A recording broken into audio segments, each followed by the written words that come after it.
Sedangkan agama yang lain itu cuma diizinkan oleh Allah. Anda tuh disuruh, artinya Anda yakin kalau Anda sedang dalam suruhan Allah melaksanakan kewajiban, Allah pasti akan akan memberikan bekal kepada Anda insya Allah. Maka temanya adalah yang penting. Jadi sudah jelas ya bagaimana reaksi kita dalam kondisi yang sekarang, kondisi ketika lagi sulit atau yang ketika Anda rasa lebih sulit. Berjihadlah di jalan Allah, sabar. Allah punya perhitungan sendiri pada orang-orang zalim, dan Allah menggunakan ini untuk mensucikan kita hingga kita keluar daripada sini seperti emas 24 karat insya Allah. Gue maju nggak ya? Udah ada bendera nih, gue maju nggak ya? Gue maju nggak nih? Gue maju nggak nih? Nah, agak deg-degan ini lah. Kenapa? Itu dua itu sudah meninggal kan ya. Tapi dia ini adalah seorang penyair. Dia ini adalah tugasnya orasi sebelum jihad nih orangnya. Bayangin, orang yang tukang orasi aja sebelum jihad itu deg-degan ketika disuruh jihad. Jadi saya juga deg-degan ketika baca peristiwa ini. Nah, kenapa? Jangan-jangan saya yang ngisi kajian, tiba-tiba kalau misalnya diperlukan saya deg-degan juga, teman-teman sekalian.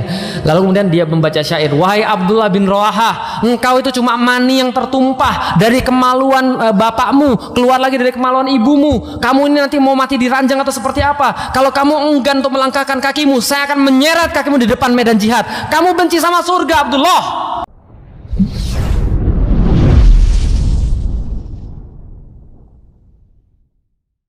Assalamualaikum warahmatullahi wabarakatuh.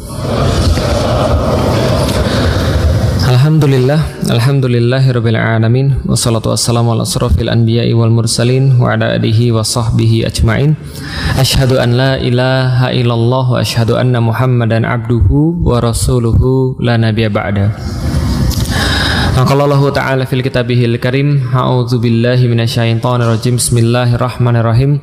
Wa adallahu alladhina amanu minkum wa amilus solihati la yastakhlifannahum fil ardi kama stakhlafa alladhina min qablihim wa la yumakkinanna lahum dinahum alladzi irtada lahum wa la yubaddilannahum min ba'di khaufihim amna. Alhamdulillah, puji dan syukur senantiasa kita panjatkan kepada Allah Subhanahu wa Ta'ala, Zat yang telah menciptakan manusia, memberikan kesempurnaan kepadanya berupa hidayah, dan kita semua di sini termasuk orang-orang yang terpilih untuk mendapatkan hidayah yang Allah sampaikan kepada kita. Alhamdulillah, kita memohon kepada Allah mudah-mudahan apapun yang telah Allah sampaikan kepada kita, apapun yang telah Allah berikan kepada kita, mampu kita jaga, mampu kita rawat sampai dengan hari ketika kita tidak ada keraguan di dalamnya, ketika Allah memanggil kita, ketika Allah meminta kita untuk kembali kepadanya. Mudah-mudahan kita termasuk orang-orang yang tidak menyesali waktu yang sedikit yang Allah berikan kepada kita di dunia. Maka salat dan salam semoga tercurah dan terlimpahkan senantiasa kepada baginda Nabi besar Muhammad sallallahu alaihi wasallam, manusia mulia yang senantiasa kita idolakan, kita contoh, kita teladani, kita tiru setiap perbuatan-perbuatannya, kita berusaha untuk menepati setiap ucapan-ucapannya, karena kita meyakini tidak ada yang keluar daripada lisan beliau kecuali adalah kebenaran, dan tidak ada yang diperbuat oleh beliau kecuali adalah kebaikan. Mudah-mudahan dengan bersalawat kepada beliau sallallahu alaihi wasallam kita mampu untuk meneladani setiap hal yang beliau sampaikan kepada kita, hingga nanti di hari kiamat keadaan kita adalah bersama-sama dengan beliau sallallahu alaihi wasallam, bersama-sama dengan beliau di surga, mudah-mudahan sambil memandang wajah Allah Subhanahu wa Ta'ala. Amin. Alhamdulillah, ikhwani fillah yang dirahmati Allah, pada hari ini kita bisa berjumpa kembali. Dan kalau seandainya kita mengingat perjumpaan yang kemarin, saya masih ingat bahwa kita berbicara tentang satu hal yang sangat penting di dalam Islam, yaitu adalah perubahan. Jadi kalau kita bahas tentang dakwah, kita bahas tentang Islam, kita bahas tentang Al-Quran, maka semuanya itu mempunyai ujung yang sama, punya muara yang sama. Apa muaranya? Kita bicara tentang perubahan. Maka kalau jadi seorang muslim tapi tidak berubah, berarti itu ada masalah. Kalau datang ke kajian nggak berubah, berarti ada masalah. Kalau baca Al-Quran tapi tidak berubah, itu berarti masalah. Karena inti daripada komunikasi harusnya adalah perubahan. Contoh misalnya, ada orang yang berkomunikasi dengan orang lain. Misal, bapak ngeliat ada orang yang lagi main HP pas pesawat sudah mau take off. Lalu kita bilang sama dia, Mas, mohon maaf Mas, tolong handphonenya dimatiin, gitu kan ya. Nah itu kan komunikasi kan bukan hanya menyampaikan informasi kan ya, tapi yang kita tujukan dengan informasi itu adalah dia berubah. Maka kalau Anda komunikasi niatnya cuma menyampaikan pesan, itu setengah daripada komunikasi. Mendingan gak usah sama sekali. Nah kenapa? Karena tujuan komunikasi bukan menyampaikan pesan, tapi tujuan komunikasi adalah mengubah. Al-Quran itu bentuk komunikasi, Islam itu bentuk komunikasi, dakwah itu bentuk komunikasi. Artinya kalau ada orang yang sudah tersibghah, sudah tercelup dengan Al-Quran, dia sudah faham dengan Islam, dia datang ke kajian, harusnya ada yang berubah dalam hidup dia. Betul ya? Harusnya kan begitu. Contoh nih misalnya, kalau Anda punya tetangga non-muslim misalnya, bukan muslim ya tetangga Anda, taruhlah agamanya lain. Ternyata kalau Anda lihat-lihat aktivitas Anda sama aktivitas dia nggak ada bedanya, Anda perlu menyaksikan agama Anda tuh sebenarnya apa sebenarnya itu kan ya. Karena harusnya ada bedanya. Contoh, dia makan riba santai, Anda makan riba santai juga. Contoh lagi misalnya, dia kalau misalnya lihat rizki nggak ngitung halal dan haram, Anda lihat rizki juga nggak ngitung halal dan haram. Dia ngelihat cewek jelalatan, Anda ngelihat cewek juga jelalatan. Kalau seandainya semua nggak ada beda, itu kita harus mikir, jangan-jangan agama kita ini bukan Islam. Karena kalau agamanya Islam pasti beda, makannya beda, cara ngomongnya beda, respon dengan satu peristiwa beda, pilihannya juga beda.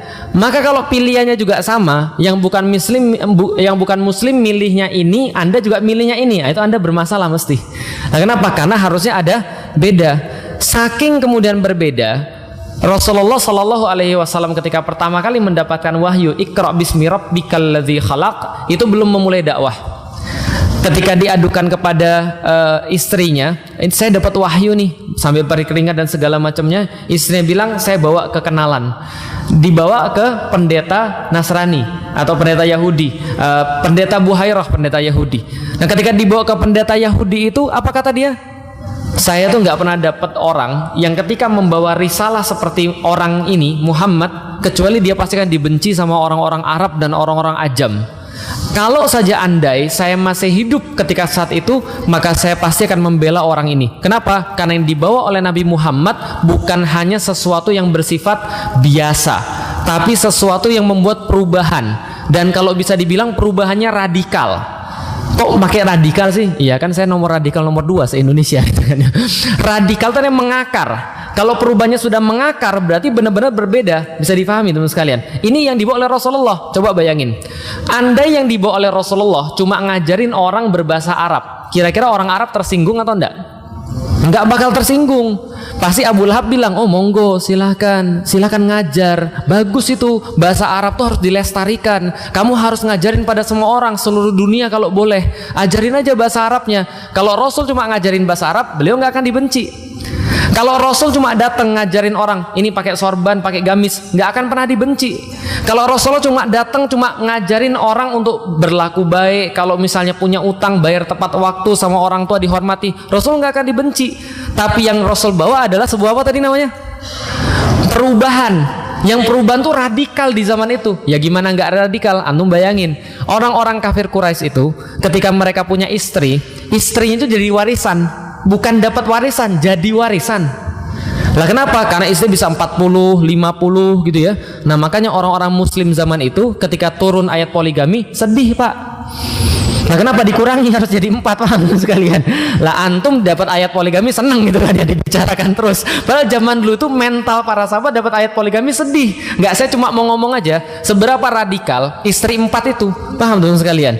Karena awalnya 40 bahkan ratusan, dan mereka nggak dapat warisan. Cewek-cewek itu ketika suaminya meninggal, dia nggak dapat warisan, bahkan dia diwariskan. Radikal banget. Gimana nggak radikal? Rasulullah mengatakan manusia tuh nggak ada bedanya, mau dia budak, mau dia merdeka, ketakwaannya pada Allah yang membuat dia jadi berbeda. Radikal banget. Maka orang-orang bilang, siapa orang ini? Merusak sendi-sendi kehidupan kita. Kalau seandainya dia dibiarkan ngomong, maka terjadi perubahan. Kita nggak lagi dihormati. Kenapa? Karena kita nggak mau taat pada Allah. Sementara ada banyak orang lain yang mau taat pada Allah. nasab kita jadi kalah dengan agama. Bagaimana ini ceritanya? Maka saya cuma mau ngomong bahwa Islam itu harusnya membawa perubahan di dalam hidup Anda. Setidaknya itu yang disampaikan oleh Ja'far bin Abu Thalib ketika dia berdebat dengan Amr bin As, di mana saksinya adalah Raja Najas. Yang dituduhkan oleh Amr bin As kan begitu. Ini ada orang-orang bodoh, anak-anak muda bodoh di tengah-tengah kami.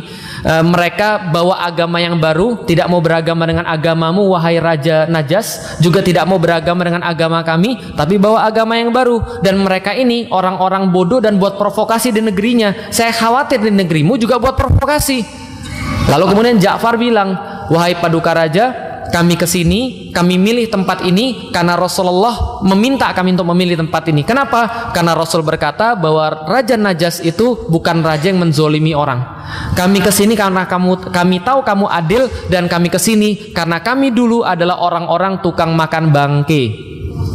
Kami dulu nggak hormat sama orang tua. Kami dulu makan darah. Kami dulu berlaku jelek pada perempuan. Kami dulu nggak hormat pada orang tua. Kami dulu bohong. Kami dulu dusta. Kami curang ketika dalam muamalah. Kami menyembah berhala-berhala sampai datang seorang nabi yang kami ketahui nasabnya, yang kami ketahui betul bagaimana akhlaknya. Dia mengajarkan kami untuk menyembah Allah dan tidak ada Tuhan selain Dia. Kami disuruh untuk tidak lagi makan bangke. Kami disuruh tidak lagi makan darah. Kami disuruh tidak boleh menzolimi sesama. Kami harus menjaga hak-hak mereka ketika dalam muamalah. Disuruh kami untuk menghormati orang tua kami, berkata jujur, tidak bengkok sedikit pun. Dan ketika kami melakukan agama kami itu yang baik-baik itu, mereka nggak senang dan mereka menyulitkan kami. Karena itu kami pergi ke sini. Apa yang di highlight di situ? Perubahan dari jelek menjadi bagus. Itu inti daripada Islam. Jadi kalau ada orang mengkaji Islam, kita lihat ada nggak yang berubah dalam dirinya. Kalau nggak ada yang berubah pada dirinya, cari kajian yang lain. Berarti ini kajian ada masalah ini. Atau bahkan berubah, tapi berubahnya lebih hancur. Nah itu bahaya itu. Lah kenapa? Awalnya ngomongannya baik, awalnya temenan, sudah ngaji malah nggak mau temenan sama teman-temannya yang lain. Ini berarti bermasalah kajiannya. Kenapa? Menjauhkan antar manusia. Harusnya orang-orang yang belajar Islam kehidupannya semakin baik, kehidupannya semakin bagus. Itu perbedaan. Nah, maka pada hari ini saya cuma mau highlight bahwa kalau Islam itu intinya adalah apa tadi? Perubahan. Berarti Anda masuk bulan Ramadan, baca Quran yang lebih banyak, dengerin dakwah yang lebih banyak, lalu kemudian paham Islam yang lebih tinggi, berarti harusnya membawa pada perubahan. Perubahan apa yang paling terlihat pada kita? Reaksi kita terhadap satu hal. Itu inti daripada Islam. Makanya Allah katakan di dalam suratul Kahfi kan ya, Allah katakan Allah ciptakan semuanya, ada banyak zinah di situ, liyabluwakum ayyukum ahsanu amala. Semua zinah di dunia, semua perhiasan di dunia itu, semua hal yang Allah ciptakan di dunia itu semua sebagai sebuah walayabluwannakum, itu artinya adalah sebuah tes, sebuah ujian. Bagaimana respon Anda ketika dikasih sebuah ujian? Itu sebenarnya dalam surat Al-Mulk juga sama. Allah ciptakan kematian, Allah ciptakan kehidupan. Apa? Untuk kemudian mengetes manusia. Liyabluwakum ayyukum ahsanu amalan. Sama, ketika itu Allah pengen memberikan sebuah ujian agar Anda bagaimana Allah lihat respon Anda terhadap satu permasalahan. Bicara tentang respon ada dua. Satu respon pencitraan, dua respon asli. Sekalian. Apa bedanya respon pencitraan dengan respon asli? Respon pencitraan itu datang karena rancangan, datang karena desain. Tapi respon asli itu datang pada saat yang paling susah dalam kehidupan Anda. Jadi kalau Anda mau ngelihat siapa orang itu, apa aslinya dia, cari dia ketika dia masa-masa lagi paling susah. Kapan masa-masa paling susah? Umar bin Khattab ngasih tahu kita, setidaknya manusia itu bisa dilihat sifat aslinya dalam 3 hal. Satu, ketika lagi muamalah, pas lagi jualan, itu sifat asli orang. Pas lagi jualan, ini pasar kan? Nah, lihat sifat asli orang. Yang pertama, ketika lagi muamalah, lagi berdagang, lagi berjual beli, ini kelihatan sifat asli seseorang. Dia tamak atau tidak, dia jujur atau tidak, semua terlihat di sini. Yang kedua, kata Umar, lihat ketika dia lagi di rumah. Lihat bagaimana ketika dia lagi di rumah, itu keseharian dia, itu sifat aslinya dia. Karena orang nggak akan mungkin bisa menyembunyikan diri lama-lama, nggak mungkin. Pasti akan ada keluar. Yang ketiga, pas lagi safar.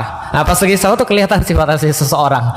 Apakah dia misalnya contoh ibadahnya rajin atau tidak, apakah dia sering baca Quran atau tidak. Nah itu safar keluar. Maka kalau saran saya, kalau yang di sini mau mantu, gitu kan ya, ada seorang laki-laki misalnya mau nemuin, Pak saya mau nikah dengan anaknya Bapak, ajak dulu 3 ini, datengin rumahnya, lalu kemudian bermuamalah dengan dia, lihat dia bisa dipercaya atau tidak. Yang ketiga, barengin dia dalam safar. Kalau dia lulus dalam ini, ya minimal kita tahu sedikit banyak orangnya kayak apa. Nah balik lagi, reaksi orang yang paling original, reaksi orang yang paling jujur itu terlihat pada saat apa? Pada saat-saat susah. Oke, kalau gitu kita lihat Rasulullah Shallallahu Alaihi Wasallam adalah panutan kita, adalah indikasi kita dalam melakukan sesuatu. Maka kita lihat bagaimana reaksinya beliau, dan ini yang mau kita pelajari. Beliau berdakwah selama total berapa tahun? Berapa tahun? Mau tahu cara gampang tahu Rasul berdakwah berapa lama? Meninggalnya umur 63. Dakwahnya mulai umur 40. Berarti dakwahnya umur berapa tahun? 23 tahun. 23 tahun dibagi 2, masa Mekah dan masa Madinah. Masa Madinah itu 10 tahun, masa Mekah 13 tahun. Mana yang lebih susah, masa Mekah atau masa Madinah? Mekah. Itulah kenapa 2/3 Al-Quran diturunkan di Makkah. Kenapa? Karena lebih susah dakwah di Mekah daripada dakwah di Madinah. Kalau di Madinah Rasul sudah punya kekuasaan. Di Mekah beliau justru dikuasai dan dizolimi oleh kekuasaan. Itu bedanya. Maka masa Mekah 13 tahun itu paling susah. Nah, di antara 13 tahun yang paling susah ini di masa Mekah, mana yang lebih susah? Awal-awal atau akhir-akhir atau tengah-tengah? Awal, akhir atau tengah? Pilih mana? Awal, angkat tangan. Tengah, angkat tangan. Akhir, angkat tangan. Malah lebih sedikit yang akhir ya. Dakwah itu paling susah yang akhir. Akhir Madinah itu adalah masa-masa paling sulit di dalam dakwah Rasulullah. Tahu dari mana Ustaz? Perhatiin aja ayatnya. Ayat Allah itu awalnya turun itu masih slow. Ibarat kalau nonton film itu pendahuluan dulu sekalian, kan nggak mungkin langsung ngegas. Nah tapi ayat-ayat yang akhir-akhir keluar ini itu ngegas luar biasa. Qul ya ayyuhal kafirun, kapan turunnya? Akhir. Ar-Rahman, kapan turunnya? Akhir.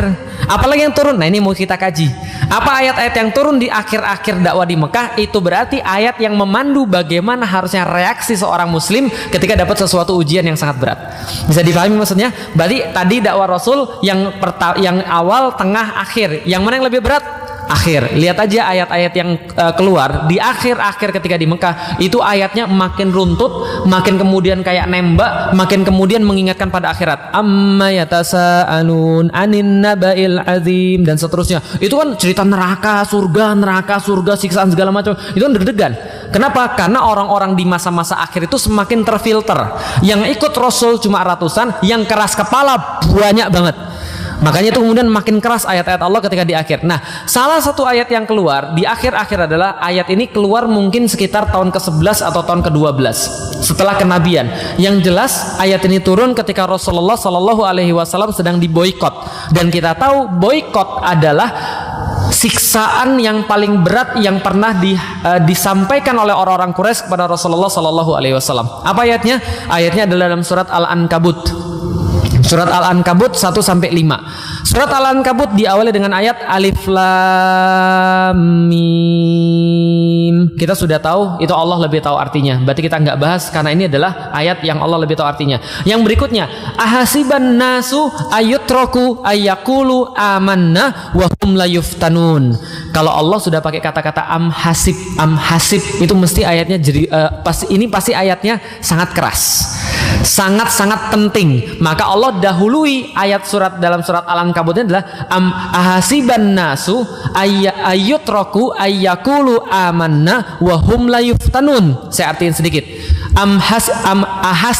Ahasiba artinya apakah manusia menghitung, apakah manusia menyangka, apakah manusia mengira ayyutraku bahwa mereka dibiarkan oleh Allah begitu saja, ayyutraku mereka ditinggalkan begitu saja, ayyakulu bahwa mereka mengatakan amanna, ya Allah kami beriman kepada Allah, ya Allah kami beriman kepadamu ya Allah, amanna wa hum la yuftanun, sementara mereka tidak yuftanun, sementara mereka tidak dikasih yuftanun. Kenapa yuftanunnya nggak diartiin? Ini penting karena gini, kalau di dalam Al-Quran kira-kira artinya apa? Apakah mereka dibiarkan mengatakan bahwa mereka mengatakan beriman sementara mereka tidak titik-titiknya apa? Diuji. Oke, itu susahnya bahasa Indonesia. Bahasa Indonesia itu bahasa yang terbatas banget. Maka apapun diartikan dalam bahasa Indonesia itu agak sulit. Contoh, yang orang Jawa, katakan yang orang Jawa. Pak, tolong artikan grundel dalam bahasa Indonesia, Pak. Grundel. Orang Jawa, ada yang orang Jawa di sini? Grundel bahasa Indonesia apa? Gerutu itu keluar, grundel enggak. Menggerutu kan keluar. Kalau grundel enggak keluar, bukan berarti. Hah? Batin. Batin itu bahasa Jawa juga. Sekalian. Apa kira-kira? Dongkol itu juga bahasa Jawa. Ngedumel itu juga bahasa Jawa. Dan ngomong-ngomong ngedumel itu juga keluar, bahkan lebih parah daripada menggerutu. Ada nggak padanan bahasa Indonesia dari kata-kata apa namanya? Grundel? Ada. Perasaan dalam hati yang berat banget tapi nggak bisa dikeluarkan. Karena kalau dikeluarkan jadi bahaya, bang sekalian. Itu grundel namanya. Nggak ada padanan katanya kan ya? Dalam bahasa Sunda banyak banget nggak ada padanan kata dalam bahasa Indonesia. Dalam bahasa Minang banyak banget yang nggak ada padanan kata dalam bahasa Indonesia. Apalagi dalam bahasa Arab. Bahasa Arab itu punya banyak kata untuk ujian. Tapi di dalam bahasa Indonesia ujung-ujungnya ditulis ujian. Ini masalahnya. Contoh, ada kata-kata ujian yang lain. Contoh, pernah dengar kata musibah? Idza asobatkum musibah, ketika Allah berikan pada mereka musibah. Musibah itu dalam bahasa Indonesia diartikan juga sebagai ujian. Ada lagi kata-kata dalam bahasa Indonesia, bukan bahasa Indonesia, bahasa Melayu. Bala, tahu bala? Pernah main domino? Bala 1, bala 2, bala 3, bala 4, bala 5. pernah main? Bala itu kan artinya ujian. Lah kenapa? Pernah main domino? Ini kayaknya orang-orang beriman semua di sini gak pernah main kartu kayaknya nih. Yang paling sulit bala berapa, Pak? Bala 6. Kenapa? Hisapnya susah banget sekalian. Kalau sudah bala 6 itu ada di situ. Sudah ini masalah ini kan ya. Lah orang-orang menilai bala itu adalah ujian. Dalam bahasa Arab bala itu di dalam surat Al-Fajr misalnya. Misalnya Allah katakan idza mabtalahu rabbuhu fa akramahu wa na'amahu fayaqulu rabbi akraman wa idza mabtalahu faqadara alaihi rizqahu fayaqulu rabbi ahanan. Kata-kata di situ mabtalahu asal katanya bala wala yabluwannakum bisyai'in, sama bala. Bala itu apa? Ujian dalam bahasa Indonesia. Loh kok semuanya ujian? Beda. Ada bala, ada musibah, ada yuftanun, asal katanya fitnah. Semuanya diartikan dalam bahasa Indonesia ujian. Tapi saya pengen kasih tahu dulu kenapa Allah pakai. Apakah kalian merasa Anda beriman, mengatakan beriman, sementara Anda tidak difitnah? Oke, coba kita lihat artinya apa. Pertama, walayabluwannakum, bala. Bala artinya dalam bahasa Indonesia yang paling cocok memang ujian. Kenapa ujian? Karena ketika diuji ada dua respon. Respon yang benar dan respon yang salah. Contoh, kaya di dalam Al-Quran itu ujian. Miskin itu ujian, bukan musibah ya. Miskin gak pernah jadi musibah, dan kaya nggak pernah jadi sebuah keberuntungan. Ingat ya, jangan kayak orang-orang di luar sana yang bukan muslim, yang mereka bilang kalau Anda kaya berarti Tuhan seneng sama Anda. Berarti kalau Anda miskin, coba cek pasti Anda ada dosa, gitu kan ya. Contoh misalnya, Ustadz, saya kemarin Ustadz, saya itu hilang dompet pas belanja di Tanah Abang. Kamu pasti kurang sedekah. Enggak gitu juga kali sekalian. Di dalam Islam yang namanya ujian itu adalah pemberian Allah sebagai ujian. Tidak ada nilai Allah suka atau Allah tidak suka. Karena ada orang yang dikasih kaya tapi Allah nggak suka, ada orang yang dikasih miskin tapi Allah suka. Kok bisa gitu? Nah coba lihat Nabi Ayub gimana, sakit nggak? Miskin nggak? Tapi Allah suka nggak? Tapi contoh misalnya, Anda pernah parkir di satu tempat, harusnya kan bayar cuma 2.000 tuh. Terus dia bilang, oh ini hari spesial Pak, ini juga tempat spesial, harus bayar sekarang 10.000. Gila, 10.000 bayar? Iya Pak, 10.000. Anda bayar nggak? Anda bayar nggak? Enggak Pak, 5.000 aja. Enggak bisa 10.000. Kalau enggak mobil Anda nggak boleh keluar. Anda bayar nggak? Nih, Anda bayar, Anda kasih, Anda ridho nggak? Ada orang ngasih tapi nggak ridho. Allah belum tentu ngasih kekayaan Allah ridho, belum tentu Allah ngasih miskin Allah benci. Enggak, di dalam agama lain mungkin begitu, tapi di dalam Islam itu semua ujian. Kaya ujian, miskin ujian, pinter ujian, enggak pinter juga ujian. Tergantung kita memaknainya kayak apa. Ada orang pinter sombong, ujian itu jadi buruk buat dia. Ada orang pintar berbagi sama orang lain, mau ngajarin, itu jadi baik buat dia. Ada orang bodoh, dia mau belajar, dia diam dan dia belajar, itu jadi baik buat dia. Ada orang bodoh, sudah bodoh sombong pula, selesai dia, paham sekalian. Nah, ini ada ujian. Bala artinya adalah maknanya ujian. Ujian itu tidak ada nilai baik dan tidak ada nilai buruk, karena semuanya adalah bagian daripada ujian. Yang kedua, namanya musibah. Musibah asal katanya asobah. Asobah artinya adalah sesuatu yang mengena. Seperti kalau ada orang manah, kemudian dia melepaskan anak panahnya, nyangkut kemudian ke sasaran, maka dia bilang asobah. Ini kena. Berarti ujian yang namanya musibah harus kena. Kalau nggak kena bukan musibah. Contoh, ada orang punya HP 20, hilang 1, musibah bukan? Bukan, berarti ada 19 HP. Tapi kalau misalnya dia cuma punya duit 100.000, ternyata gajian masih 2 minggu lagi, dan dia harus makan dengan duit 100.000 itu, hilang pula, itu musibah. Rasanya tuh kena banget, itu musibah. Berarti ada ujian tipe musibah, ada ujian tipe tes namanya bala, ada lagi yang ketiga namanya fitnah. Oke, kalau gitu fitnah artinya apa? Coba lihat. Orang Arab memakai kata fitnah, asal katanya fatana, fata sama na sama nun, fatana itu digunakan oleh orang Arab untuk menunjukkan proses pemurnian emas. Contoh, mereka bilang fatang tu zahaban, aku lagi memurnikan emas, aku lagi memberikan fitnah kepada emas. Maksudnya apa? Karena proses pemurnian emas di Arab dulu membuat satu proses itu yang sangat khas. Ngapain? Dibakar, Pak. Emas itu kalau ketemu emang langsung bentuknya cincin? Enggak, langsung bentuknya emas batangan dari tanah. Enggak, bentuknya apa, Pak? Batu, Pak. Batu emas. Ada emas yang ada kemudian kotoran dan segala macam. Enggak murni. Bagaimana cara memurnikan emas? Difitnah. Bagaimana cara orang-orang Arab memfitnah emas supaya dia murni? Dibakar dengan suhu yang sangat tinggi sampai emasnya lumer, terpisah kotorannya, jadi emas yang murni. Jadi difahami ya, kalau Anda sudah mengatakan bahwa Anda mau beriman pada Allah, berarti Anda langsung registrasi fitnah. Jelas sampai di sini? Anda registrasi fitnah, langsung auto fitnah. Paham teman sekalian? Jadi kalau ada orang bilang, "Ya Allah, saya mau beriman pada Engkau ya Allah, saya mau agar saya taat pada Engkau ya Allah," langsung muncul fitnah. Kenapa? Allah katakan, setiap yang beriman Allah akan kasih fitnah. Ngerasa nggak sih begitu? Ada orang bilang pada saya, "Ustadz, saya itu pas belum hijrah, hidup saya fine-fine aja Ustadz, hidup bahagia Ustadz, saya sama istri saya nggak ada masalah." Begitu fitnah, begitu hijrah, langsung dia mau cerai sama istrinya. Padahal sudah hijrah, sudah ngerti agama, sudah mau membenahi diri. "Ya Allah, dulu saya nggak sholat Ustadz, usaha saya nggak ada masalah. Begitu saya mau sholat Ustadz, ada aja karyawan bohongin saya, duit saya ditilep, istri saya nabrak orang, harus ganti pakai duit, mobil saya kemudian rusak, keluar duit lagi, anak saya kemudian perlu sekolah yang harus nambah biaya dan seterusnya. Kok tiba-tiba perlu duit semua Ustaz?" Dan dia kemudian ngutang kemana-mana. Begitu hijrah. Kenapa bisa begitu? Ahasiban nasu ayyutraku ayakulu amanna wahum la. Ketika Anda mengatakan beriman, Allah kasih auto fitnah. Dan fitnah ini nggak main-main. Dia bukan tes, dia bukan musibah, dia lebih yang ngeri daripada itu semua. Kenapa? Karena ketika dalam panas itu Anda mau melepaskan Islam, Anda mau segera selesai, dan Anda nggak mau lagi dengan Islam, itu fitnah. Maka orang-orang yang beriman pada Allah, Allah akan kasih fitnah. Berarti Allah nggak sayang dong. Oh, salah. Yang sebaliknya, justru Allah katakan, kenapa Allah kasih Anda fitnah? Karena Anda emas. Paham maksudnya Ibu sekalian? Berarti kalau nggak emas, Allah nggak akan kasih bakar. Contoh, kalau batu yang ada emasnya dibakar, biar batunya hilang, tinggal emasnya dimurnikan. Kalau batu doang, ngapain dibakar? Paham Ibu sekalian? Nah, jadi kalau Anda di dalam dunia ini, kalau Anda masih manusia, Anda akan dapat bala, Anda akan dapat musibah. Tapi kalau Anda muslim, Anda dapat tambahan fitnah.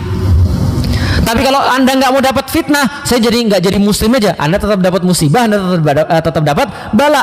Tapi masalahnya adalah Anda bukan emas. Bisa dipahami Bapak Ibu sekalian? Berarti kalau Allah memberikan pada Anda fitnah, berarti Anda sudah dinilai seperti emas. Ada yang datang pada saya, Masya Allah, dulunya keluarga ini laki-lakinya kerja di bank sampai posisi direktur. Anda bisa bayangin lah berapa gajinya kalau sudah sampai posisi direktur. Istrinya juga nggak ngerti Islam, tiba-tiba hijrah. Tahu apa yang terjadi? Suaminya kemudian berhenti, resign dari bank, nggak dapat kerjaan sama sekali, susah, kerjanya serabutan segala macam karena dia nggak ngerti apapun selain perbankan. Lalu kemudian apa yang terjadi? Istrinya juga nggak punya apa-apa, langsung didakwa punya penyakit, dan penyakitnya susah disembuhkan. Ibaratnya tinggal nunggu mati. Ketika sudah divonis kemudian punya penyakit, apa yang terjadi lagi? Jalan-jalan pergi ke pasar, anaknya ketimpa grinder kopi. Anaknya usianya baru berapa bulan, ketimpa grinder kopi di kepalanya, langsung meninggal. Coba kira-kira gimana? Ujian atau enggak? Bukan, lebih daripada ujian. Bukan musibah, bukan bala, fitnah. Lalu kemudian dia nangis, ya Allah Ustaz, kenapa ketika saya hijrah, kenapa saya ketika ketemu Allah malah saya dapat begini? Saya bilang saya nggak bisa ngomong apa-apa. Ujian Mbak lebih besar daripada saya. Fitnah yang Mbak alami lebih besar daripada saya. Kenapa? Bisa jadi karena Allah melihat Mbak lebih emas daripada saya. Kenapa? Ulama-ulama berkata, ada orang-orang yang ketika dia jadi taat, Allah malah memberikan banyak sekali fitnah pada dia. Kenapa? Ulama-ulama cuma bisa bilang begini, karena Allah senang dengar dia merintih. Karena Allah senang dengar dia berdoa. Kenapa? Karena bisa jadi kalau seandainya dia tidak dikasih seperti itu, dia jadi nggak mau berdoa pada Allah. Coba lihat teman-teman sekalian, ngomong-ngomong tentang ujian, yang mana yang lebih banyak lulus? Ujian baik atau ujian jelek? Ujian kaya atau ujian miskin? Yang lebih banyak yang lulus yang mana? Yang lebih banyak yang gagal? Ujian miskin atau ujian kaya? Ujian kaya itu lebih susah. Kenapa lebih susah? Lihat aja orang lagi berusaha. Dulunya awalnya bikin bisnis bareng-bareng, pas nggak punya duit bisa bareng-bareng. Tapi begitu dapat profit, langsung ada aja setan yang membisikkan, kayaknya kerjaan gue lebih banyak daripada dia. Kenapa baginya sama? Ya nggak sih?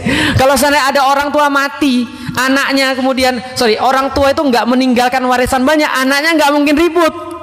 Kapan anaknya ribut? Kalau ada rumah satu, anaknya 7, teman sekalian. Kayaknya gue lebih berharga untuk dapat rumah ini. Kenapa? Ingat ya, yang jaga emak sebelum mati itu saya, bukan kamu. Mulai muncul keributan.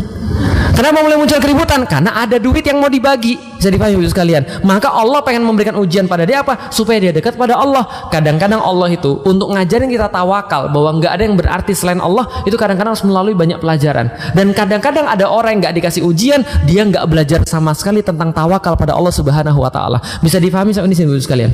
Berarti ketika Anda jadi seorang Muslim, begitu Anda berkata, ya Allah saya beriman kepadamu ya Allah, maka apa tadi yang auto tadi? Fitnah, ujian dalam bentuk yang paling berat datang kepada Anda daripada Allah Subhanahu Wa Taala. Kenapa? Bukan karena Allah benci pada Anda, tapi karena Allah sayang sama Anda. Allah pengen Anda keluar dengan semurni-murninya. Karena emas 24 karat pasti lebih mahal daripada emas 22 karat. Tapi jangan juga pulang dari sini langsung update status, alhamdulillah saya tuh emas, makanya saya dapat banyak ujian. Jangan juga.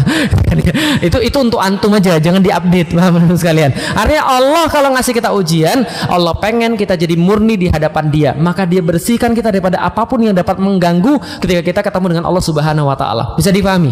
Dan ada lagi yang protes, tapi Ustadz, saya tuh merasa sangat berat sekali Ustadz. Gimana ketika saya diuji? Ini saya sangat berat sekali. Kenapa harus kemudian saya diuji? Allah lanjutkan dalam ayat yang berikutnya, walaqad fatannal ladzina min qablihim, dan Allah telah memberikan ujian ini juga kepada orang-orang yang sebelumnya. Walaqad fatannal ladzina min qablihim, Allah sudah kasih pada orang-orang sebelum kamu. Jadi kamu jangan geeran, kamu jangan baper.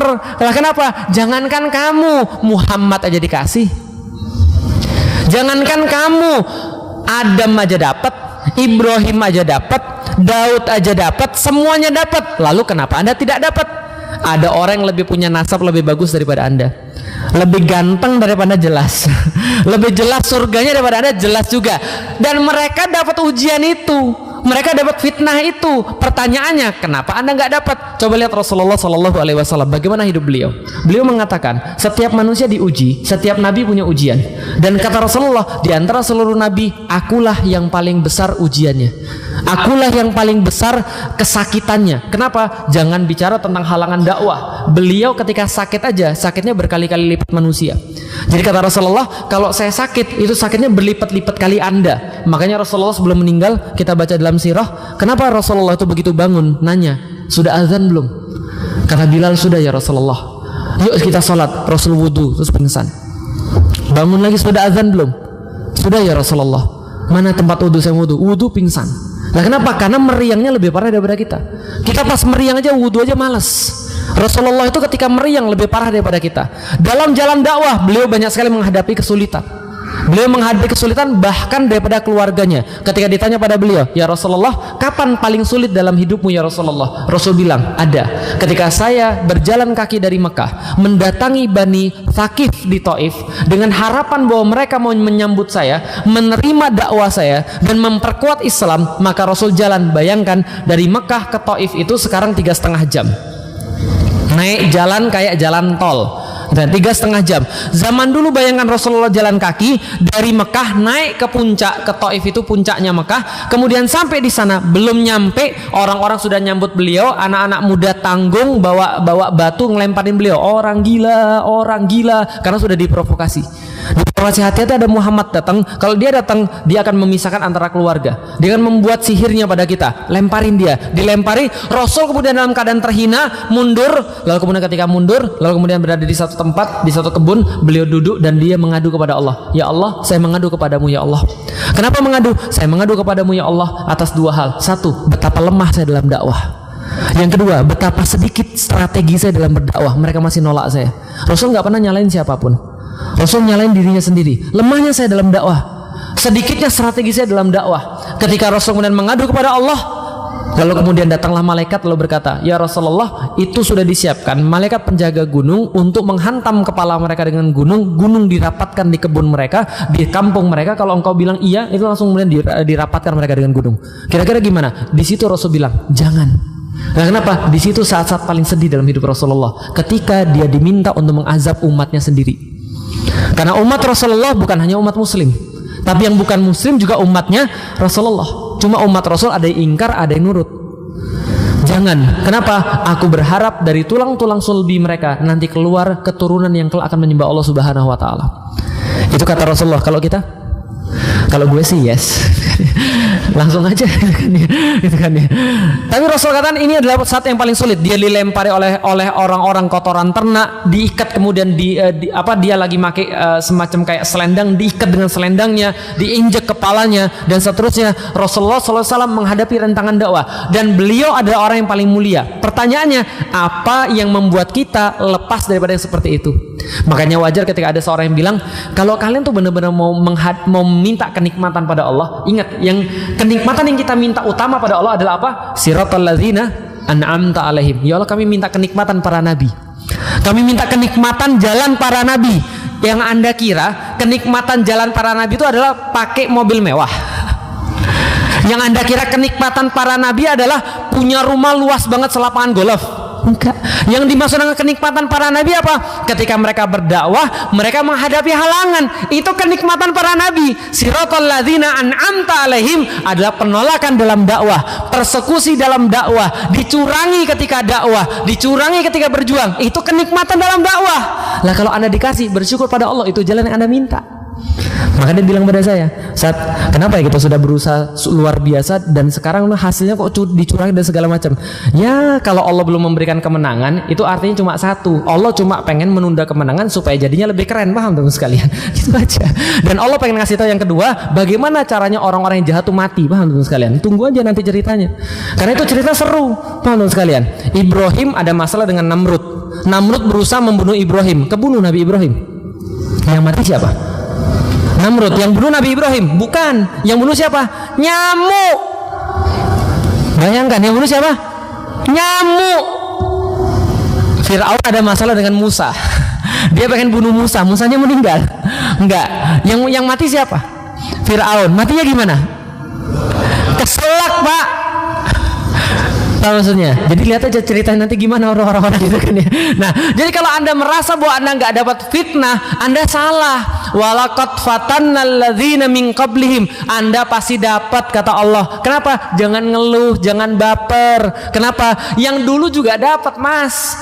Lah kalau yang dulu juga dapat, masa Anda enggak sih? Katanya mau minta siratal ladzina an'amta alaihim. Ya, karena yang mau minta jalannya para nabi yang nikmat, ya ini kenikmatan berjuang di situ. Lah maka Allah kan walaqad fatannal ladzina min qablihim. Allah memang memberikan itu pada kalian karena Allah sudah berikan pada yang lalu-lalu. Untuk apa ya Allah? Fala ya'lamannallahu alladzina shadaqu wa la ya'lamannal kadzibin. Agar Allah tahu siapa yang benar-benar dan siapa yang bohongan. Teman-teman sekalian, karena yang beneran sama yang bohongan tuh adanya ketika fitnah, ada ujian, ada tes, baru ada begitu. Loh, kok supaya Allah tahu? Berarti dulunya Allah nggak tahu. Salah, bacanya begini. Bacanya adalah supaya Allah bisa ngasih tahu kepada kalian siapa yang benar-benar dan siapa yang bohongan. Sekarang kelihatan belum? Sudah kelihatan. Sudah lebih terang sekarang siapa yang bohongan dan siapa yang benar-benar. Siapa yang benar-benar cinta pada agamanya, siapa yang bohongan. Sudah kelihatan sekarang. Nah teman-teman, kalau nggak ada ujian gimana bisa tahu? Kalau nggak ada fitnah, keluar nggak orang-orang kayak begini? Nggak keluar. Orang munafik itu nggak akan bisa dibedakan dengan orang-orang mukmin kalau nggak ada ujian. Maka Allah katakan, kenapa kami kasih ini? Supaya kalian tahu siapa yang benar-benar dalam agamanya dan siapa yang bohongan, supaya Allah bisa grade kalian. Yang lulus grade-nya grade A, grade B, grade C.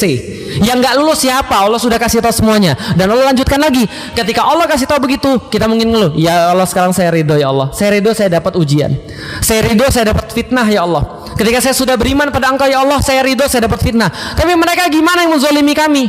Gimana mereka membuat kami kemudian jadi kayak begini? Gimana mereka menyakiti kami ya Allah? Gimana mereka memberikan fitnah kepada kami, yang menyakiti kami, yang menyiksa kami? Gimana? Allah katakan, tenang dalam ayat yang berikutnya. Am hasibal ladzina ya'maluna sayyi'at ayasbikuna. Lalu apakah kalian mengira mereka-mereka itu yang berbuat keburukan pada Anda, mereka menyengsarakan Anda, mereka yang nyiksa Anda, apakah kalian mengira bahwa mereka dibiarkan akan lepas begitu saja daripada kami, akan hilang daripada kemudian tangkapan kami, akan kami biarkan begitu saja? Sa'a ma yahkumun. Sangat jelek yang Anda pikirkan, sangat jelek yang Anda pikirkan. Dan kadang-kadang saya mikir begitu. Makanya ada ayat ini. Kemarin saya ketawa-ketawa sendiri, ya Allah, kenapa? Karena ayatnya berkata begini, Allah katakan, kalau gitu Anda merasa bahwa orang-orang yang kemudian Allah berikan, kemudian orang-orang yang memberikan cobaan bagi Anda, apakah mereka akan dibiarkan? Lalu Allah kata, sa'a ma yahkumun, sangat buruk persangkaan Anda. Kenapa? Karena orang mukmin, walaupun saya insya Allah berusaha jadi orang yang beriman, tapi kadang-kadang saya punya prasangka jelek pada Allah. Ya Allah, ini ada orang mukmin, orang baik banget ya Allah. Kayak kemarin itu ya, meninggalnya Mursi, itu saya, ini orang luar biasa. Yang saya tulis dalam ingatan saya ketika dia pertama kali divonis untuk penjara itu, dia baca surat Ali Imran panjang banget dan itu menohok banget, artinya luar biasa. Dia hafiz, dia menohok banget. Itu hakimnya itu kan pucat ketika dibacain seperti itu. Itu kalau saya jadi hakim itu langsung kena stroke saya pulang dari situ. Ngeri sekali, orangnya sangat luar biasa, orangnya sangat pintar, hafal Quran, dia pejuang Islam bener-beneran, tukang dakwah luar biasa. Tapi coba, kadang-kadang kita mikir, nggak adil banget sih. Saya nunggu-nunggu itu rezim yang kemudian berlaku jelek pada dia itu matinya gimana, itu saya tunggu-tunggu dari dulu lah, tapi kok ternyata yang kemudian meninggal dia duluan. Paham nggak sih kira-kira saya? Nah di situ saya keinget ini ayatnya. Am hasibal ladzina ya'maluna sayyi'at, apakah kalian mengira orang-orang yang berlaku buruk pada Anda, yang menyiksa Anda? Mursi ngomong apa? 5 tahun itu dia disiksa setiap hari gara-gara perbuatan yang nggak dia lakukan. Kudeta itu terjadi pada dia, itu sudah kezoliman. Lalu kemudian bagaimana dengan penyiksaan? Tapi saya pikir yang menyiksa itu kapan matinya ya? Lalu saya keinget ayat ini, sa'ama yahkumun, lik, buruk sekali yang kamu tetapkan, lik, buruk sekali yang kamu persangkakan, lik. Lah kenapa? Allah sudah bilang, gak bakal lepas. Cuman kalian sering nyangka, kok dibiarkan ya Allah? Kapan giliran mereka ya Allah? Sedangkan orang-orang yang kemudian yang berlaku baik semua diambil satu persatu. Ini Allah katakan, tenang, Allah punya perhitungan sendiri terhadap mereka, Anda nggak usah ngitung. Lah kenapa? Karena keadilan itu ada di jalan Allah. Jadi fahami, Anda bisa jadi nggak mendapatkan keadilan di dunia, karena kalau Anda cari keadilan di dunia nggak dapat Anda. Contoh yang kemarin di New Zealand, nembakin orang di masjid, mecahin kepala orang pakai pistol dan seterusnya, itu ngeri nggak? Ya Allah, ngeri banget. Saya nggak ngira ada orang sesadis itu. 49 orang meninggal. Taruhlah dia sekarang sudah ditangkap, lalu ada 49 orang ngantri untuk mendapatkan keadilan. Taruhlah bukan Islam ya, taruhlah bukan Islam. Lalu kemudian apa yang paling parah diberikan pada orang sebagai hukuman? Hukuman apa yang paling parah? Hukuman mati kan? Oke, dia dimatiin. 49 orang nagih keadilan karena saudara dibunuh, orang dibunuh, mati. 1 orang pulang. Masih ada berapa orang di situ? 48 orang nagih keadilan. Gimana caranya? Dia bisa mati berapa kali? Dia bisa mati berapa kali, Pak? Adil nggak sih? Allah bilang tenang, sa'a ma yahkumun. Kalau Anda mikir Allah nggak bakal berlaku adil buat dia, Anda salah. Apa yang Allah katakan? Coba baca dalam surat An-Naba. Inna jahannama kanat mirsada Littaghina ma'aba labithina fiha ahqaba, dan seterusnya. Coba lihat bagaimana di situ mereka mendapatkan siksaan terus-menerus, nggak habis-habis. Dan kadang-kadang kita mikir sadis betul, tapi kenapa? Itu adalah kata Allah di akhirnya jazaa'u wifaqah, pantas bagi mereka. Kenapa? Karena ada orang-orang yang kejahatannya itu kalau dibunuh berkali-kali pun nggak akan bisa lepas. Nah, maksudnya yang kayak 49 ini. 49 ini kan kalau anda yang adil, dia mati 49 kali kan gitu. Tapi kan nggak, dunia ini cuma bisa mati berapa kali sih? Sekali. Tenang, Allah sudah nyiapin buat mereka. Kalau anda kira Allah akan lepaskan mereka di dunia dan di akhirat, anda salah. Sama yahkumun, nggak bakal. Allah akan buat perhitungan dengan mereka. Jelas sampai di sini? Allah kasih tahu, kalau anda beriman, anda pasti diuji. Anda terima ujian anda karena anda emas. Allah akan memurnikan anda. Dan kalau anda mengeluh dengan ujian, anda harus tahu orang-orang hebat sebelum anda, mereka dapat ujian dan mereka tidak pernah mengeluh pada Allah. Yang berikutnya, kalau anda perhitungan dengan orang yang menzolimi anda, tenang, mereka dapat gilirannya nanti.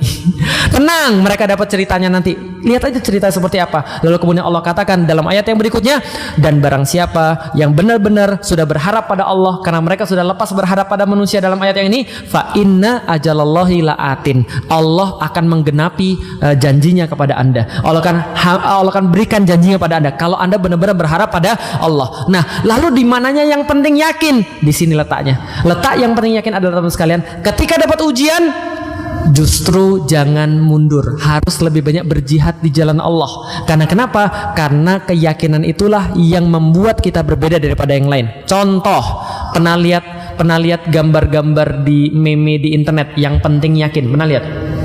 Belum pernah ya? Oke. Pernah tahu ada jalan cuma dua jalur itu kan kiri depan belakang kan ya? Tiba-tiba di sini ada bis. Pernah lihat nggak? Jadi jalurnya begini, dua-duanya dipakai ada bis yang motong sehingga yang di sini yang berhenti. Terus tulisannya yang penting yakin. Halangannya minggir sendiri, teman-teman sekalian. Nah, artinya orang jahat aja untuk berbuat jahat harus yakin. Orang yang motong jalan orang lain itu kalau nggak yakin, berhasil nggak dia? Nggak. Maling itu kalau nggak yakin, itu berhasil atau tidak? Orang curang nipu kalau nggak yakin, berhasil nggak? Nggak yakin. Orang baik juga harus yakin. Coba lihat. Maka ketika ada diuji oleh Allah, anda sudah tahu tentang bahasan yang tadi. Berikutnya adalah yakin Allah pasti tolong. Anda harus berjihad di jalan Allah, harus berikan kemudian usaha yang lebih keras. Contoh, Musa dakwain Fir'aun nolak. Musa bawa Bani Israel. Setelah bawa masih Bani Israel di malam hari, pagi harinya udah kesusul. Di depannya ada Laut Merah, belakangnya tentara Fir'aun. Gimana kira-kira? Deg-degan nggak? Itu lebih ngeri. Kenapa? Kalau ketangkep, habis itu semua. Dan mereka bukan hanya dibunuh, tapi disiksa. Lebih parah lagi. Apa yang terjadi? Sempat-sempatnya orang-orang Yahudi ngece. Musa katanya mau bebasin. Lihat depanmu itu laut, belakangmu orang, matilah kita. Musa bilang, kalla inna ma'iya rabbi sayahdin. Enggak, Tuhan saya bersama saya dan Tuhan saya akan menunjuki saya. Kenapa dia bilang saya? Kesel deh sama orang Yahudi sekalian, nyebelin banget gitu loh, maksudnya sudah ditolong gitu kan ya, susah-susah masih nyalain lagi. Dan ya, kalla innama ya rabbi sayahdin. Beda dengan Rasulullah. Rasul bersama Abu Bakar. Terus Abu Bakar bilang, ya Rasulullah gimana, kita khawatir nih, ini ada orang yang nangkap kamu, ini kakinya udah kelihatan. Kata Rasul apa? La tahzan innallaha ma'ana. Tuhan kita bersama kita. Tuhan kita bersama kita. Maksudnya kita bareng-bareng, kamu nggak sendiri. Nah, ketika Musa kemudian bilang seperti itu, dia yang penting yakin. Diketukkan Allah bilang, Musa ketukkan tongkatmu. Musa mikir begini. Mungkin nggak Musa mikir begini? Kemarin pas diketukkan tongkatnya jadinya apa? Jadinya ular. Baca di dalam surat Asy-Syu'ara, pas dilatih sama Allah, Musa, tongkatmu untuk apa? Oh, ini untuk gembala, untuk gini, untuk gini, untuk gini. Musa lemparin tongkatmu, lempar jadi ular. Latihan tuh. Ambil jadi tongkat. Oh, gitu cara kerjanya. Pas sama Firaun bilang, tukang sihir, keluarkan kehebatanmu. Bukan ular, tali jadi ular. Lalu kemudian Musa, oh sudah latihan saya, lempar tongkatnya jadi ular besar. Lalu kemudian disuruh lempar lagi. Dia pikir, masa jadi ular lagi sih?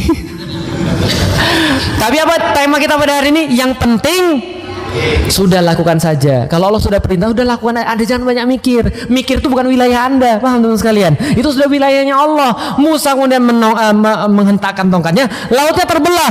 Oh gitu. Yang penting. Contoh lagi, Nabi Ibrahim ketika bawa Hajar sama anaknya Ismail ditinggalkan di situ. Apa kata Allah? Pergi Ibrahim. Lalu kemudian Ibrahim bilang, saya pergi ya. Lalu kemudian istrinya bilang, pergi nih. Kalau gitu kita gimana? Mau kemana?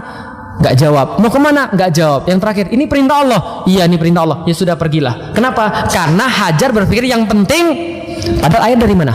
Makanan dari mana? Dia nggak tahu. Tapi yang penting, Allah nggak mungkin melantarkan saya. Sa'i 7 kali keluar air, dibentuk oleh Allah, diurus oleh Allah semuanya. Itu lagi. Contoh lagi, Maryam menaati perintah Allah, nggak punya suami, hamil, pas sudah mulai gede kemudian perutnya, dia pergi keluar supaya orang tuanya nggak malu. Pas sudah mau melahirkan, apa kata dia?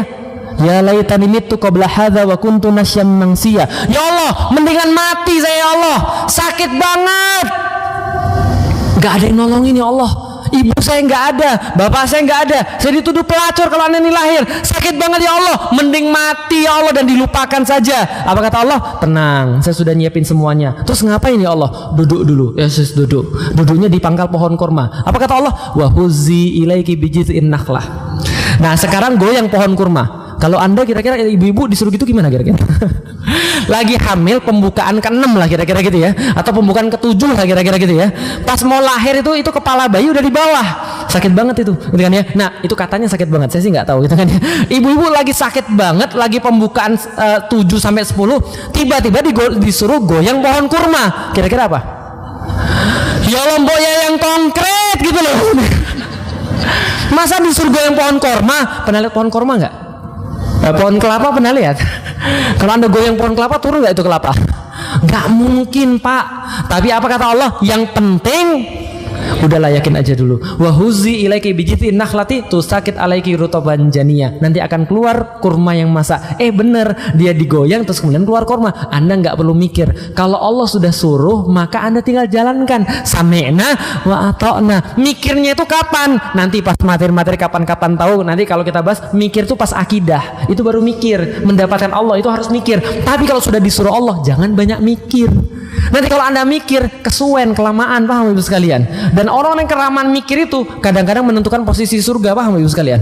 Ingat yang terakhir saya mau cerita, ketika perang Mu'tah, itu ada 3 orang. Kata Rasulullah, besok bendera pegang sama Zaid bin Haritsah. Bendera Aliwa itu yang putih tulisan La ilaha illallah itu kasih kepada Zaid.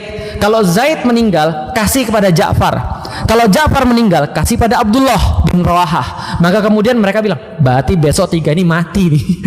Lah kenapa? Karena 3-3-nya sudah disabdakan, kalau ini habis kasih ke sini, kalau ini habis kasih ke sini. Maka apa yang dilakukan kaum muslimin? Semua berlomba-lomba masuk kepada pasukannya Zaid bin Haritsah, biar duluan syahid. Yang kedua masuk ke Ja'far, yang ketiga adalah Abdullah. Ketika besoknya perang betul, Zaid meninggal duluan, ditombak, dipanah meninggal, lalu kemudian benderanya diambil oleh Ja'far. Ja'far dipotong 2 tangannya, dipotong kakinya, meninggal. Yang terakhir Abdullah bin Rawahah. Dikisahkan dalam kemudian sirah bahwanya Abdullah bin Rawahah mikir begini, gue maju nggak ya? Udah ada bendera nih, gue maju nggak ya? Gue maju nggak nih? Gue maju nggak nih? Nah, agak deg-degan ini. Lah kenapa? Itu 2 itu sudah meninggal kan ya. Tapi dia ini adalah seorang penyair. Dia ini adalah tugasnya orasi sebelum jihad nih orangnya. Bayangin, orang yang tukang orasi aja sebelum jihad itu deg-degan ketika disuruh jihad. Jadi saya juga deg-degan ketika baca peristiwa ini. Lah kenapa? Jangan-jangan saya yang ngisi kajian, tiba-tiba kalau misalnya diperlukan saya deg-degan juga, paham teman sekalian. Lalu kemudian dia membaca syair, wahai Abdullah bin Rawahah, engkau itu cuma mani yang tertumpah dari kemaluan bapakmu, keluar lagi dari kemaluan ibumu. Kamu ini nanti mau mati di ranjang atau seperti apa? Kalau kamu enggan untuk melangkahkan kakimu, saya akan menyeret kakimu di depan medan jihad. Kamu benci sama surga, Abdullah. Langsung dia kemudian lari ke medan jihad, meninggal di situ. Lalu kemudian Rasul mengabarkan pada sahabat di tempat yang lain, itu Zaid bin Haritsah sudah meninggal, dan Zaid bin Haritsah masuk surga. Abdullah bin Rawahah masuk surga, dan kedua tangannya Allah ganti dengan sayap sehingga dia bisa terbang di surga. Sedangkan sahabat kalian yang satu lagi, Rasul diam. Emang kenapa ya Rasulullah? Ada apa dengan Abdullah? Ini ada sesuatu nih, karena dia nggak diceritain. Rasul katakan, Abdullah bin Rawahah singgasananya miring dibandingkan 2 sahabatnya yang lain. Kenapa? Gara-gara ragu. Sekalian miring singgasananya. Kalau kita, iya alhamdulillah Ustadz masih ada. Walaupun miring ya nggak apa-apalah. Nah, kalau kita ngesot juga nggak apa-apa Ustadz. Nggak tahu, cuma saya pengen ngasih tahu. Yang penting yakin. Kalau keyakinan itu sudah ada pada Anda, ketika Allah memberikan satu perintah pada Anda, insya Allah Allah yang bantu semuanya. Allah itu kalau sudah nyuruh pasti akan membantu. Masih ada waktu kira-kira 3 menit. Oke, saya pengen ngasih tahu. Lebih enak diizinkan, disuruh, atau dibiarkan? Diizinkan, disuruh, atau dilarang? Diizinkan, disuruh, atau dilarang? A. Diizinkan, angkat tangan. B. Disuruh. C. Dilarang. Bagus, nggak ada yang mau dilarang. Dilarang tuh nggak enak. Oke, lebih enak disuruh atau diizinkan? Kebanyakan di antara kita bilang diizinkan, tapi sebenarnya lebih enak disuruh. Nah, kenapa lebih enak disuruh? Coba lihat, Pak, ada karyawan bilang sama Anda, Pak, saya izin ya, ngapain? Liburan. Berapa lama? 7 hari. Boleh. Mau kemana? Mau pergi ke sini, Pak. Oke, boleh, silahkan. Ditanggung nggak biayanya? Nah, kan kamu yang izin, kamu kan mau sendiri. Nanti kalau ada apa-apa ditanggung nggak? Beda dengan disuruh. Pergi sana, ngapain? Liburan. Kemana? Umroh sana 7 hari gitu kan ya. Biayanya gimana? Gue yang tanggung lah, kan gue yang nyuruh gitu kan. Kalau pas di jalan kehabisan duit kira-kira gimana? Tinggal telepon, Pak, mohon maaf, saya tuh kan kemarin dibekali ya Pak ya. Cuman ada biaya di luar perkiraan Pak. Jadi gimana? Nanti saya transfer. Gitu. Lebih enak disuruh atau diizinkan? Pertanyaan saya, Anda tuh disuruh untuk memperjuangkan agama Allah atau diizinkan memperjuangkan agama Allah? Disuruh hidup atau diizinkan hidup? Anda tuh disuruh hidup loh, jangan salah. Sedangkan agama yang lain tuh cuma diizinkan oleh Allah. Anda tuh disuruh, artinya Anda yakin kalau Anda sedang dalam suruhan Allah, melaksanakan kewajiban, Allah pasti akan akan memberikan bekal kepada Anda insya Allah. Maka temanya adalah yang penting. Jadi sudah jelas ya, bagaimana reaksi kita dalam kondisi yang sekarang, kondisi ketika lagi sulit atau yang ketika Anda rasa lebih sulit. Berjihadlah di jalan Allah, sabar. Allah punya perhitungan sendiri pada orang-orang zalim, dan Allah menggunakan ini untuk mensucikan kita hingga kita keluar daripada sini seperti emas 24 karat insya Allah. Wallahualam bishawab. Semoga Allah merahmati kita semuanya, semoga Allah memberikan kebaikan pada kita semuanya. Mohon maaf kalau ada kesalahan, ada yang baiknya bersama Allah Subhanahu wa taala. Assalamualaikum warahmatullahi wabarakatuh.